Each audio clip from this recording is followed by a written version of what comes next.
Altay shahri Balbaga yesi kiyim qo'shib kentidagi Nabiy G'ulom Osmonxon yakki tijoratchi bo'lib, chorvachilik bilan shug'ullanib, millioner bo'lgan.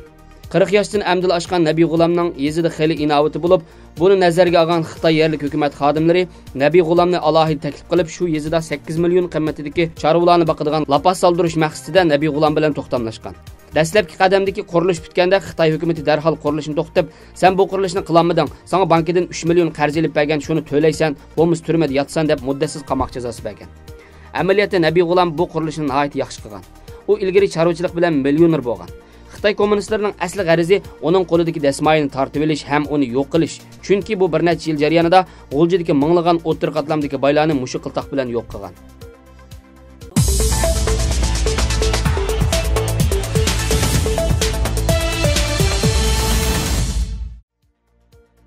Dünya Uyghur Qurultiyi raisi Dolqun Aysa Xitoy hukumatining bir qism davlatlarning elchilarini xalqarada jazo lagerlari, yig'ib olish lagerlari deb ayblanayotgan Uyg'ur diyoridagi lagerlarning bir qismini ziyorat qildirib, o'zlarining qilmishlarini oqlash tashviqotini kuchaytirayotgan paytda Yevropa parlamentida Xitoyning jazo lagerlariga qarshi faoliyatlarini boshladi. Dünya Uyghur Qurultiyi raisining Yevropa ittifoqi ziyoratida İlham To'xti guruhining raisi Anvarjon Apandimo hamroh bo'lgan bo'lib, u Xitoy turmusidagi Uyg'ur o'qitichi ziyolisi İlham To'xtini Nobel tinchlik mukofoti va Sakharov mukofotiga nomzod ko'rsatish faoliyatlarini qanot yedirish maqsadida Yevropa parlamentida tirishchanlik ko'rsatayotganligini bayon qildi.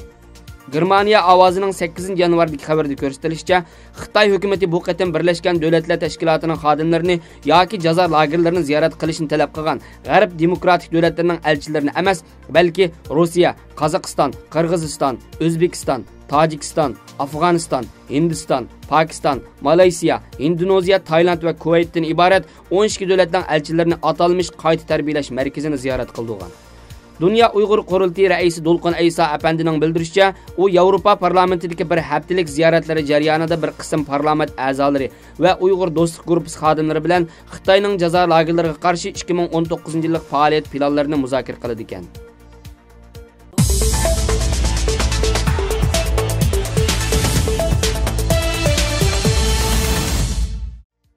yillik butun dunyodagi ko'lami eng chong iste'mol elektron mahsulotlari ko'rgazmasi 8 yanvardan 11 yanvargacha Amerikaning Las Vegas shahrida o'tkazildi. Eng yangi texnik taraqqiyot yuzinishidan qaraganda sun'iy aqli iqtidor markaz qilingan.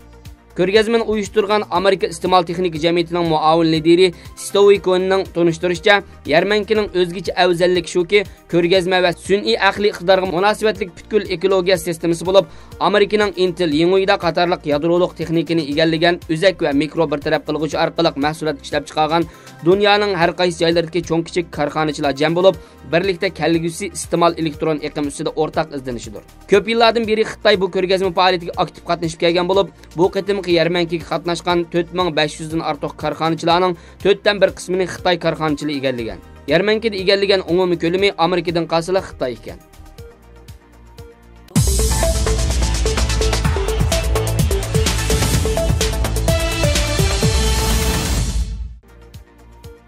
Shvetsiya grajdani Peter Dahlin Angliya telegraf nazorat boshqarish organiga Jungo markaziy televiziya stansiyasining radio nizomiga xiloflik qilish to'g'risida shikoyat sundi.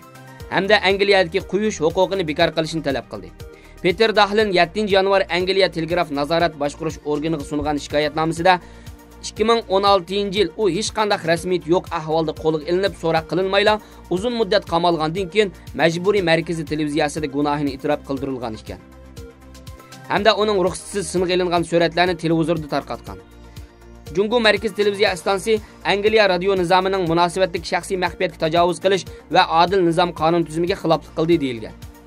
2019-yildan 2016-yilgacha Jungo tijorat g'ayri hukumat tashkiloti Jungoning huquq qo'g'dash jiddiy yordam berish guruhisida xizmat qilgan bo'lib, asosan muxbir, advokat va boshqa kishilik huquq qo'g'duvchi kishilarga yordamchi bo'lgan.